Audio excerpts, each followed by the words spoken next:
upper limb revision classes, and these two classes that we have scheduled, revision 1 and revision 2 classes, in which we will be covering the left out topics that I feel are important. And in the revision, in the second class, we will be doing a lot about how to approach your examination, your prof exam papers, as well as your practical examinations, along with the topics that we have left out here and there. And revision 2 session will particularly be focused on how to write answers, which is the most important thing. You may know 100 things in your head, but if you're not able to reproduce it on the paper, then it will not be good for you. So revision 1 and revision 2 classes will be extremely helpful to you guys. And the core features of Auricle is we have live sessions, we have recorded classes, we have notes and MCQs. In live classes, you will get to interact with the educator directly, and you can ask doubts and get it clarified then and there. Live classes will also help you to stay on track, which is very important. When you have a teacher coming to you every day and teaching you concepts and teaching you how to write exams and everything, it will keep you on track and it will keep you focused. And if anything that you did not understand in the live sessions, you can always go back and understand while watching recorded classes. And of course, you have notes and MCQs, which are based on CBME curriculum. And notes are very crisp, and they have beautiful images, and everything is given whatever that is required for your examinations. And MCQs will help you to crack the upcoming next examinations. And all of this is based on your current CBME curriculum. And we also have personalized counseling sessions. You'll be given a mentor and you can share all your concerns, academic and otherwise, and they'll help you to identify your strengths and weaknesses and how to study for your examinations. And they will give you a plan which is, personalized for you alone. Apart from your examinations or anything that is not academic, also you can definitely share with them your concerns, your apprehensions. You're stressing too much about your exams and everything, so you get a personalized buddy. He's like your friend, and they'll help you sail through your exams. And we have 3 different plans of subscriptions. Basic plan, you get all pre-recorded classes, live class, and quick revision examination modules. And in the standard, you have pre-recorded live classes and live doubt clarification sessions. And in premium class, you'll also get one-on-one personalized guidance and pre-recorded live classes, live doubt clarification, notes, everything. It's a complete package. You can use my coupon code Dr. Sushma 20 for additional discounts on subscription. And this is this schedule that we are following. Revision 1 and revision 2. Revision 2, as I said, is focused. We are focusing it only to let you know how to write an answer in your examination, and the remaining topics that I find are important. And yes, so with that introduction, let us begin today's class, guys. Today's class, my focus is going to be, excuse me, I have a bad throat. So in today's class, we are mainly going to be focusing upon mammary glands and pectoral muscles. Mammary glands is one such topic. If you understand the anatomy of mammary glands now, it's going to help you immensely in your surgery, prof, as well as your practical examinations, because breast is a long case in your final year examination. Okay, breast is a long case in your final year examination, where you will be asked a lot of questions, right, from anatomy to breast cancer staging, BIRAT staging, and so on and so forth. So pay 100% attention to this class and try to understand the anatomy of mammary glands, which will help you immensely, not just in your first prof, but also in your clinical practice as well. Because breast cancer is one of the most prevalent cancers in our society, in our Indian society, where most of the cases go undetected. Most of the cases come to you at such advanced stages, and you see them and you feel bad, because had the patient come to you earlier, 6 to 8 months before, also you could have saved the patient, right? So have a complete understanding of this topic, know the anatomy properly. It will definitely help you in your clinical practice as well as your examinations, of course. Let us look at the clinical case scenario. So we have a 38-year-old woman who presented to you with the complaints of a lump in the breast for 6 months. What is the complaint? Lump in the breast for 6 months, which is gradually increasing in size. The first thing you do whenever a patient come to you with in the OPD, and the first thing you do is the first examination you write is USG. Okay. On ultrasound, you find that there is an ill-defined hypoechoic mass. On ultrasound, we have an ill-defined hypoechoic mass, and which of the following findings on examination is indicative of malignancy? It's a beautiful question, guys. Okay, look at the options. Number one, pudy orange appearance. Number two, mobile mass. Number three, firm consistency. Number four, none of the above. Clinical case scenario is clear in our heads. We have a 38-year-old woman who has come to me with complaints of a lump in the breast, gradually increasing for the last 6 months. Question is, on USG, I have an ill-defined hypoechoic mass, right? On examination, I'm having on what grounds or on what findings will I suspect malignancy? This is the question. We'll answer this question later towards the end. Okay? Yes. Now let us start pectoral region first. Quickly, we'll finish off the pectoral region muscles, and then we'll go to breast. Okay. Yes. What are the muscles of the pectoral region? So basically, we have three muscles: pectoralis major, pectoralis minor, and subclavius. What are the three muscles? Pectoralis major, pectoralis minor, and subclavius. We have already come across this muscle so many times, guys. By now, even in the yesterday's class, while teaching you the movement of shoulder joint, I had taught you about pectoralis major muscle then and there, isn't it? You've already come across this muscle. It should not be very difficult for us to understand. Now, look at the beautiful diagram, guys. So this fan-shaped muscle, that what I'm seeing over here is the big fan-shaped muscle is the pectoralis major muscle. And the small kutti muscle that I'm seeing, which is actually having three different origins, is what is pectoralis minor. The third muscle is the subclavius. Sub meaning something that is below, right? Clavius meaning clavicle. The muscle that is below the clavicle is subclavius. Easy to understand. This big fan-shaped muscle is the pectoralis major muscle. The small muscle is pectoralis minor, and this is the subclavius muscle. Let's go to pectoralis major. Now, pectoralis major, as I said, is a very big muscle. It has a clavicular head and a sternocostal head. The clavicular head, as you can see in this diagram also, you can beautifully see this part is the clavicular head, which is coming from the clavicle, and this part is the sternocostal head, which is coming from the sternum, and some chotu part is coming from the abdominal area, which becomes the abdominal head. Right. Now, the clavicular head arises from the front of the medial third of the clavicle.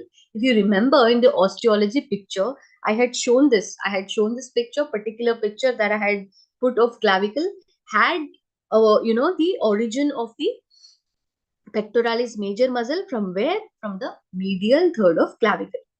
That is from this area. Then we have the sternocostal head arises from the anterior aspect of the sternum and the upper six costal cartilages. Okay. Clavicular head comes from the front of the medial third of the clavicle. Sternocostal head comes from the anterior aspect of the sternum and the upper six costal cartilages. Please excuse me sipping something. I'm really having a very bad sore throat today. And yeah, let's continue. Insertion, it gets inserted on the lateral lip of the bicipital groove of the humerus. Where is it getting inserted? Lateral lip of the bicipital groove. Are you able to make a correlation here? What did I teach you? On the lateral lip, we have what muscle? Pectoralis major. On the medial lip, there is another major muscle. Homework for you. Which muscle gets inserted on the medial lip? Right. Then what is there between the two, grooves of the, between the two tubercles of the humerus. What is that one muscle that is there between the two tuberosities of the humerus, right? We have already covered this a lot of times, guys. I'm repeating it again. The reason I'm repeating is because all these muscles are major muscles which will be asked in your examinations. So, pectoralis major muscle gets inserted on the lateral lip of the bicipital groove. On the medial lip, we have the teres major. In between them, we have the latissimus dorsi. Now, what is the action? See, for action, guys, always have this kind of an imagination, right? When this muscle contracts, it causes adduction and the medial rotation of the arm. And of course, the clavicular head, when it contracts, somewhere here is the muscle. When it contracts, it causes flexion of the arm. Okay, just apply common sense. Even in yesterday's class, I taught you about how the movement of the shoulder joint takes place, and there is nothing for you to memorize there. So similarly here also, the pectoralis major muscle contraction causes adduction and the medial rotation of the arm, and also the flexion of the arm because of the clavicular portion. Then nerve supply. The pectoralis major is supplied by lateral pectoral nerve C5, C6, C7, medial pectoral nerve C8 and T1. Lateral and medial pectoral nerves are branches of which cords? Question for you. Again, come back to the pectoralis major muscle. Two heads, clavicular head, sternocostal head, inserted on the lateral lip of the bicipital groove. Action is adduction and the medial rotation of the arm and flexion of the arm. Nerve supply lateral and medial pectoral nerves. Understood? This is a very important 5 marker for you. You will have to know this. This is the cadaveric section. You can clearly see, guys, there is a clavicular head and this is the sternal head. And where is it going? It's going and getting attached to lateral lip of bicipital groove. Then we have excuse me, pectoralis minor muscle. Pectoralis minor, this is a very chotu muscle that we have. It will only be seen on the cadaver if you reflect the pectoralis major. Meaning, if you cut this pectoralis major and you reflect it, you remove it, then only you will be able to see the pectoralis minor muscle. So the pectoralis minor muscle, it takes its origin from the third, fourth and fifth ribs. You can see here, guys, this is the first rib. This is the clavicle. This is the second rib.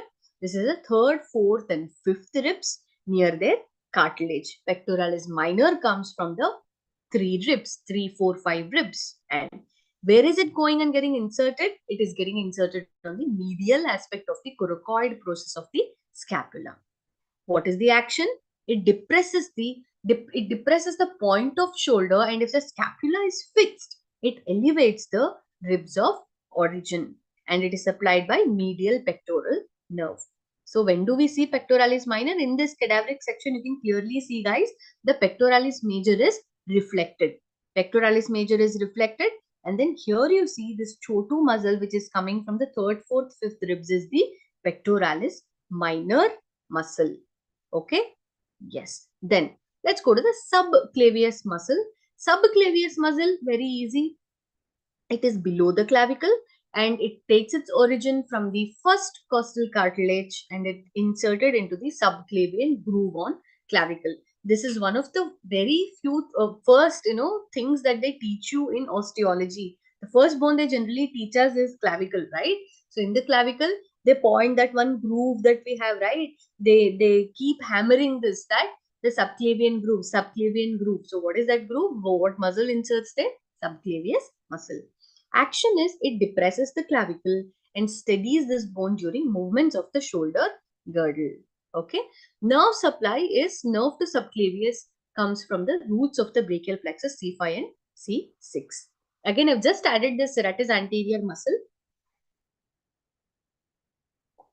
simply because it has a very important clinical correlation, which is winging of scapula. We've already done this. I'm stressing on winging of scapula so much in every single class of mine because it is important for us. Now, where is this serratus anterior muscle coming from? It takes its origin from the outer surface of the upper 8 ribs. 3, 4, 5 was pectoralis minor. Upper surface of the eight ribs. So the outer surface of the upper eight ribs is serratus anterior. How do we remember how many ribs are there? Just look at the spelling, Serratus. There are eight letters. It takes its origin from the eight ribs, as simple as it gets. Where does it get inserted? I am not telling you this because I've already taught this so many times. In scapula also, they get inserted on the costal aspect of the medial border and inferior angle of the scapula. I've already done this many times, guys. It should be like a quick revision for you, right? Now, what is the action? It draws the scapula forward towards the thoracic wall and it rotates the scapula. Nerve supply, it is supplied by the long thoracic nerve C5, C6 and C7. Very simple, very important. Then I've just added a little bit about clavipectoral fascia also because it is important in when it comes to breast. Clavipectoral fascia. Name only says that it has got something to do with clavicle and it is covering the pectoralis minor muscle. Correct? So this clavipectoral fascia is basically a sheet. It's a sheet of connective tissue that is attached above to the clavicle. Okay, that is why the name clavi. Why do we have the word pectoral there? As this fascia comes downwards, it splits. It splits and it encloses pectoralis minor muscle and then it further continues downwards as the suspensory ligament of the axilla and it joins the facial floor of the axilla, that is the armpit. Look at it. This is the clavicle and here is the clavipectoral fascia which is coming in. It is splitting. It is splitting to enclose the pectoralis minor muscle here and it is further continuing downwards and it is attaching the deep fascia of armpit as the suspensory ligament. And here is the pectoralis major muscle which is enclosing all of these structures and here I have the axillary artery. Yes. Next, contents of the clavipectoral fascia. What contents do we have? Pectoralis minor muscle is the only content of clavipectoral fascia as we can see and of course subclavius muscle. Then let us go to the most important topic of today's class, which is mammary gland. Guys, mammary gland is one such topic. Again, I'm stressing you should not study this as as an important question for your exam. Rather, you should study this to enhance your knowledge so that if tomorrow, if some lady comes to you, if a patient comes to you with complaints of either having some swelling in the breast or having some discharge or having some other issue, you should be able to at least identify and pick up that it could turn into malignant. Sometimes the presentation is not even a swelling, right? Sometimes it could be axillary lymph node enlargement, right? The patient may come to you with a lymph node enlargement in the axilla, but it should always ring a bell in your head that yes, it could be a secondary due to breast cancer, or it could be just a discharge, or it could be just a small mass. So the point being here is that this is one such topic that can, if you learn it well, you can save somebody's life if you diagnose this condition early. Okay, the late, as the in the Bairad's scoring, if you see, as the grade increases, the prognosis goes bad, right? Generally, stage 1 cancer is very much curable and patients live for much longer. For example, Ayushman Khurrana's wife, right? She's also a victim of breast cancer, but you can see her, she is now thriving, she's now directing movies and everything. So it is such an important topic, guys. Please do not study this for the heck of it, but do study it to enhance your knowledge. All right, fine. Let us start. Mammary gland is just a modified sweat gland in the superficial fascia. Okay, mammary gland is modified sweat gland in the superficial fascia and it has no connective tissue covering as such. Okay, and it's also an accessory female reproductive organ. It is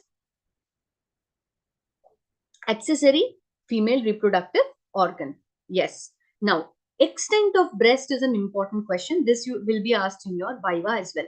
Extent of the breast is, it extends from the second to sixth ribs in the mid clavicular line. Mid clavicular line. Okay. In the lateral border, horizontally, it extends between the sternum and the mid-axillary line at the level of fourth rib. The maximum horizontal extension is this. Vertically, it is extending in the mid-clavicular line from second to sixth ribs. Horizontally, it is extending from the lateral border of the sternum till the mid-axillary line at the level of fourth rib, right? And as you can see here in this diagram, the breast also extends into the axilla. It is called as axillary tail of Spence or foramen of Langer, through which the secondaries actually go into the axillary lymph nodes. Now, what is the shape? Shape is hemispherical, conical, or pendular, so whatever you may call it. Then, if you look at mammary gland, you basically have stroma, which supports this, and the glandular part. Okay, and the glandular part. Now, this is the stroma. Stroma is everything that supports the glandular part, and the glandular part is where the production of the milk actually takes place. Okay, divided into two things, here stroma and this. Now, if you go from superficial to deep surface, in the superficial surface, you have skin, you have the nipple and the areola. Under the skin, we have the superficial fascia that has all the nerves and vessels running. And nipple and areola does not have any subcutaneous fat or hair. Okay, yeah. Then let's talk about nipple. Nipple is present on the fourth intercostal space, 4" from the midline. You have to remember this, both numbers, because it is present in the fourth intercostal space, guys. Not it is at the level of rib. I'm saying it is present at the fourth intercostal space and at 4" from the midline, and into the nipple, I have 15 to 20 lactiferous ducts that open into the nipple. You can see this is a nipple, and these are all the 15 to 20 lactiferous ducts that are opening over here, and each lactiferous duct has a lactiferous sinus, which will go and study later. Okay. Now it also has the presence of circular and longitudinal muscle, and the nipple has very rich nerve supply. Okay, which is responsible for milk ejection reflex as well. Okay. Next, areola is the circular pigmented area which is pink or brown in color. In the periphery, it has sebaceous glands. It has sebaceous glands. Why do we have sebaceous gland here, guys? Because during pregnancy, when the baby is actually sucking the milk, these sebaceous glands enlarge and they are called as tubercles of Montgomery during pregnancy, and they're very, very important, and they prevent the cracking of nipple and areola, because when the baby sucks the milk, there's a chance that because of the friction, the nipple may crack and it will cause immense pain for the mother. So, because we have these sebaceous glands, which are called as the tubercles of Montgomery during pregnancy, they produce enough lubrication to nipple and areola, and it prevents the cracking of nipple. This is an important point here. They may ask just a simple question, what are tubercles of Montgomery in your examination if you get breast as a case. Okay. In the deep surface, we have something called as the retromammary space. Retromammary meaning behind the mammary glands. This space actually separates mammary glands from the pectoralis major fascia, and this contains areolar tissue. Because of the presence of this tissue, the breast is actually mobile. You can actually move the breast because of the presence of this retromammary space, and this retromammary space is the space for breast implants. So this is where all the silicone cups and everything is kept. Okay, this retromammary space separates the breast from the pectoralis major fascia and the muscle, and because of the presence of the retromammary space, the breast is actually mobile, and here is the site for the breast implants. Then, what are the relations of the mammary bed? I told you it does not have any superficial fascia, but the breast is covered by deep fascia. In the medial 2/3, it is related to pectoralis major.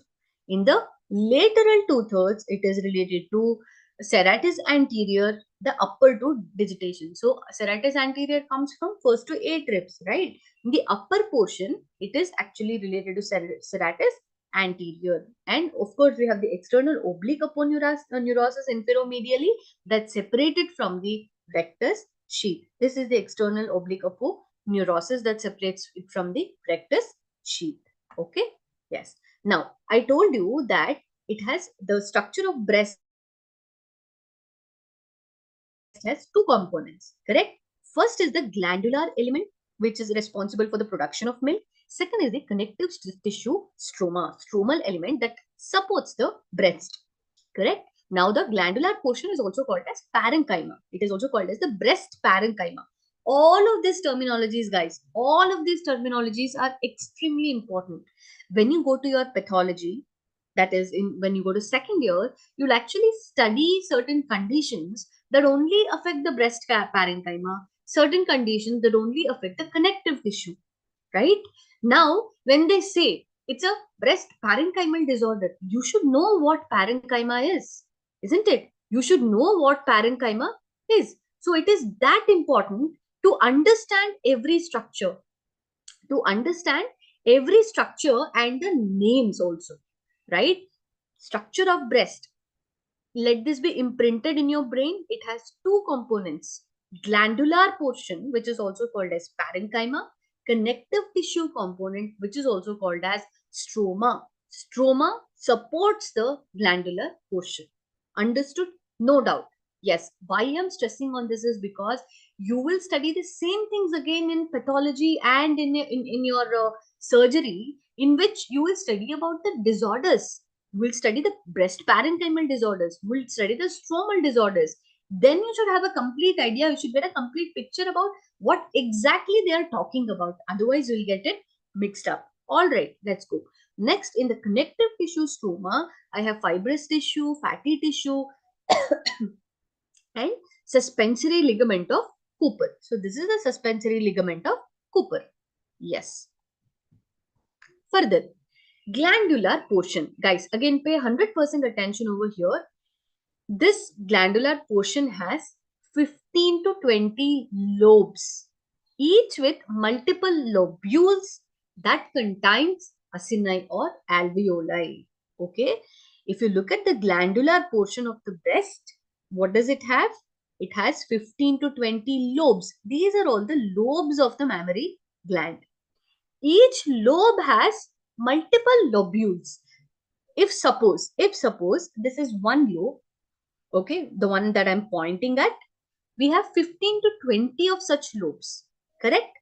Each lobe has multiple lobules, and these lobules contain acini or alveoli that actually produce the milk. We have breast, two components: glandular component, parenchymal component. Look at the glandular component. In the glandular component, I have 15 to 20 lobes. Each lobe has multiple lobules. Each lobule has acini or alveoli. Okay, fine. Now, whatever the content that is being produced in the alveoli, which is the breast milk, is drained into the lactiferous ducts. Now, these lactiferous ducts, they commence towards the nipple from each of these lobes, and they open into, and then they have a kind of an enlargement here, which is called as the lactiferous sinus, and then it opens into the nipple. All of these lactiferous ducts open into nipple. Okay, as simple as it gets. So we have lobes, lobules, alveoli that drain into lactiferous duct, which opens into nipple.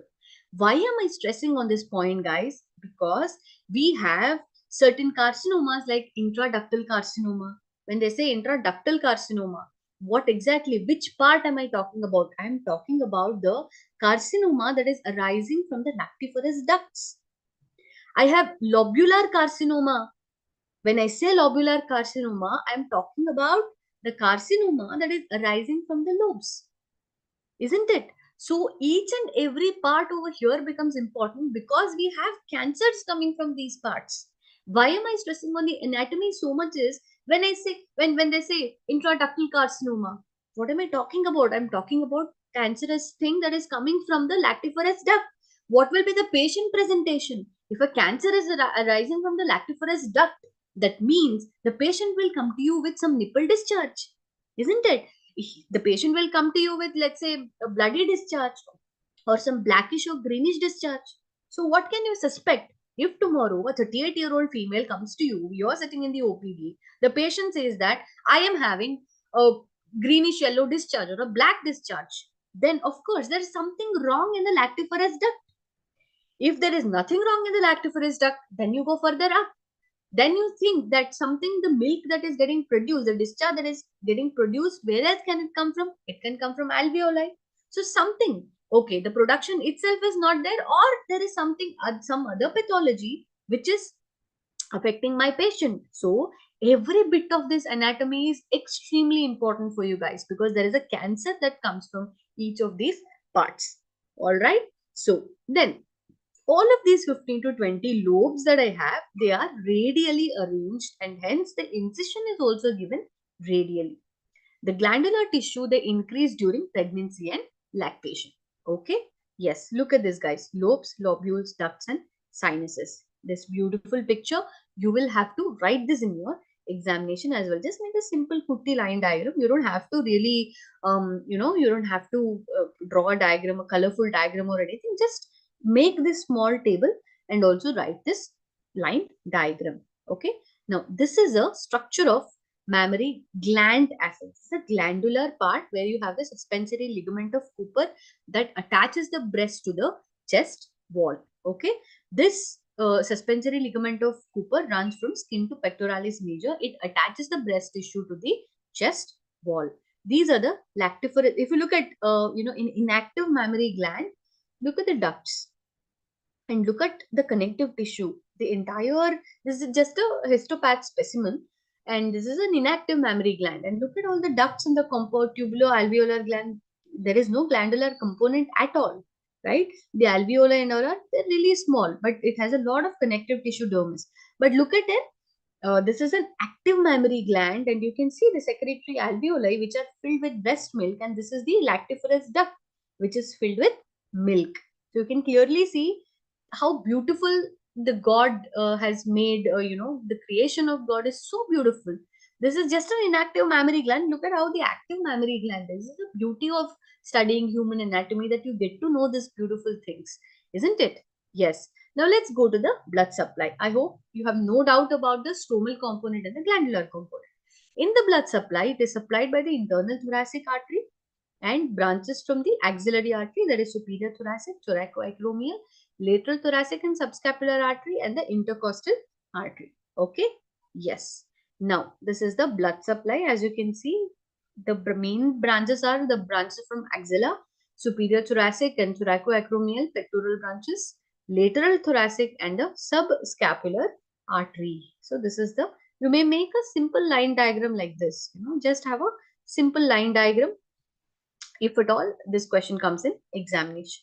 Next, we have the venous drainage. Venous drainage. Superficial and deep veins form a circulus venosus, a part of a part of superficial vein, form a subareolar plexus of veins, and these subareolar plexus, they drain into internal mammary vein, axillary vein, and post intercostal vein, which drains into the azygous vein. So this is the circular venosus, correct? This is a circular venosus, which is the part of the superficial vein itself, and they drain into number one axillary vein, internal thoracic vein, and they also drain into the internal vertebral venous plexus and the azygous vein as well through the posterior intercostal vein. Okay, posterior intercostal vein, through that it drains into the azygous vein. By this, guys, what can you infer? If there is any carcinoma of breast, it can of course spread across all of these veins, isn't it? It can go to axillary vein, it can go into the internal thoracic vein, it can even go into the internal vertebral plexus, right? Internal vertebral venous plexus. So again, my spine also becomes susceptible to the malignancy from breast. Okay. Yes. So this is the venous drainage, which is again very important. Then lymphatic drainage. Lymphatic drainage is particularly the most important because this is actually how the cancer spreads into the axillary nodes. Okay. Now we have 5 subgroup of axillary lymph nodes, isn't it? I don't have to tell you what these 5 groups are, right? We have apical, we have anterior, we have lateral. I hope you know the 5 groups of axillary lymph nodes. And of course, we have the internal mammary lymph nodes along with internal mammary vein. Okay. And we have supraclavicular and posterior intercostal lymph nodes as well. Yes. Next. So, if I have to summarize the lymphatic drainage, from the 75% of the parenchyma, it goes into the axillary lymph nodes. 20% goes into the internal mammary lymph nodes, whereas 5% goes into the posterior intercostal. Meaning, if there is a breast carcinoma, which lymph nodes are most likely to get affected? Axillary, isn't it? Because 75% of the lymph is going to axillary lymph nodes.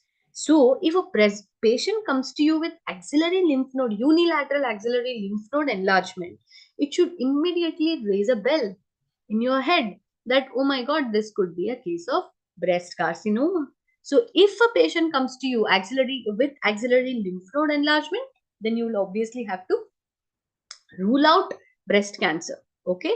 Yes. Then what is the applied anatomy investigations? The first investigation that I do is mammography. Mammography is very, very, very important. There are two investigations which the radiologists take into consideration before telling the grade of the cancer. They usually do an USG and they do a mammography.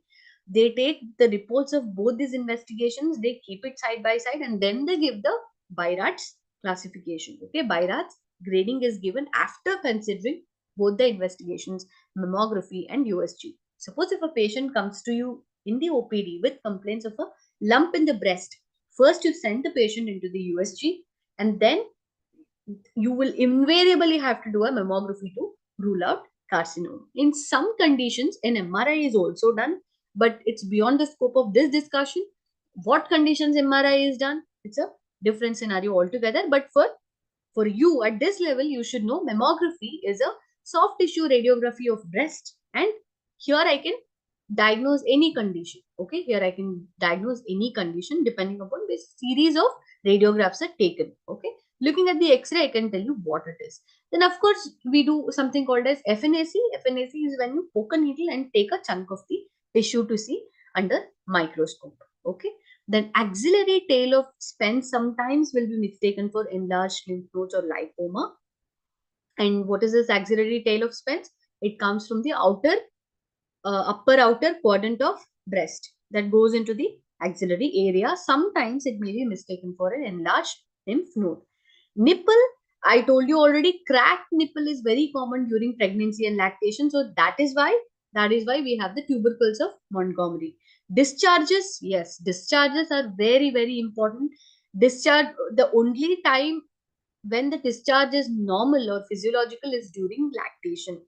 Any other time, if a woman is coming to you with complaints of a nipple discharge and she is not pregnant or she is not lactating, then you will have to investigate. You will have to investigate irrespective of what the age is, irrespective of what other complaints are. Okay. So nipple discharge depends upon presence of lump and depends upon what investigation and what the cause is. But the only physiological nipple discharge is during lactation. Okay. Then infections and other inflammation cause mastitis with abscess and cysts. Now let's go to the tumors. Benign tumors, I've just given examples over here, lipoma and fibroadenoma. Malignant carcinoma, it's more, it's very complex. We have BRCA1, BRCA1 and BRCA2 mutations. And mainly the estrogen exposure is what causes breast carcinoma. So the chances of breast carcinoma is more in nulliparous, and childbearing is considered protective. Why? Because the estrogen peak will not be there. Correct? Then it spreads by local lymphatic and in the bloodstream. Lymphatic, I've already told you. Axillary lymph nodes are the most susceptible. Next, lymph node involvement always shows a metastatic potential of the cancer. Correct? Advanced disease, if a patient is already having a lump in the breast and she is presenting to you with supraclavicular lymph nodes, it's a bad condition because now the cancer is already spread to the supraclavicular lymph nodes as well. Now, what will be the presentation of the malignant tumors? Okay, even though this may not be very important for your exam point of view, but I have particularly added this slide because it will help you to diagnose. First, hard lump with retracted nipple. Okay, hard lump with retracted nipple, something is pulling. Okay, if there's a mass, it can pull the nipple. And pudy orange like skin, meaning the cutaneous lymphatics is also involved. Okay, pudy orange appearance is a very important question in your examination, which shows that there is an involvement of skin of breast. That means it's a very advanced state of cancer, right? You may just Google it and see what pudy orange appearance is. I've seen a few cases and during my internship and my residency, and it's very bad.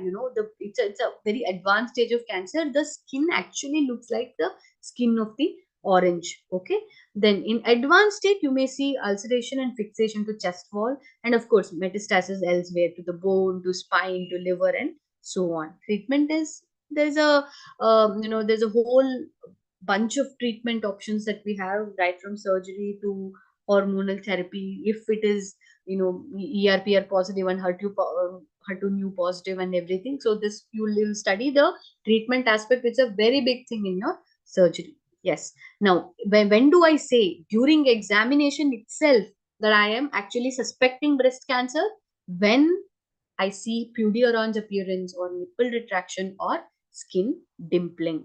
Metastasis, of course, to skull and brain, Batson's plexus of veins. What is this plexus of veins? It is actually, I've already taught you it through from the breast, a plexus of veins go into the spine and they can cause metastasis over there as well.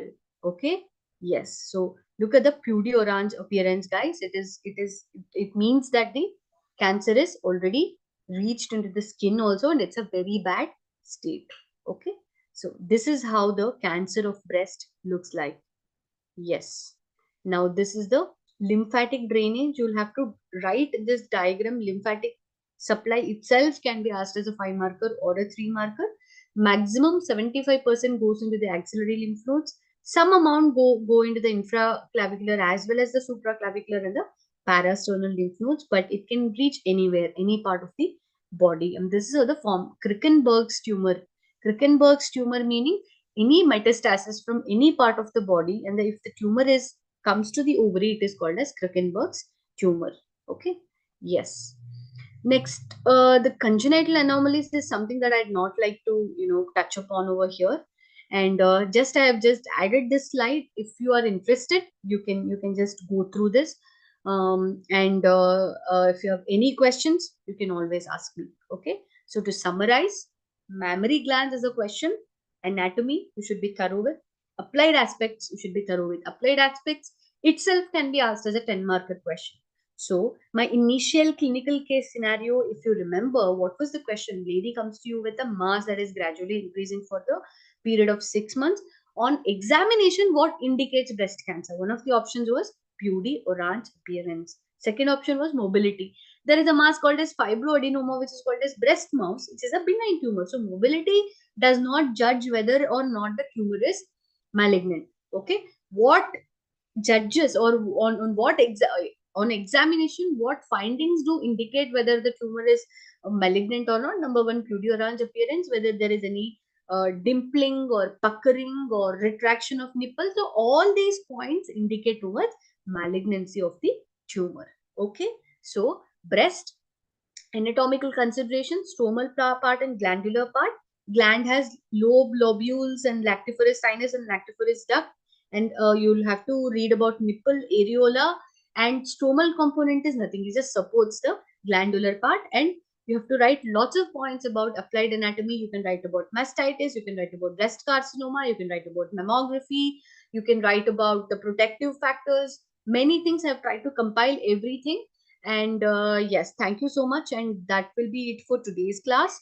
And if you have any doubt, you can ask me, and you can follow us across all these social media handles. And in next class, it's going to be an exam oriented class, and also the remaining topics I'll be finishing. All right. Thank you so much. I will see you in next class, and have a great Sunday. Good night.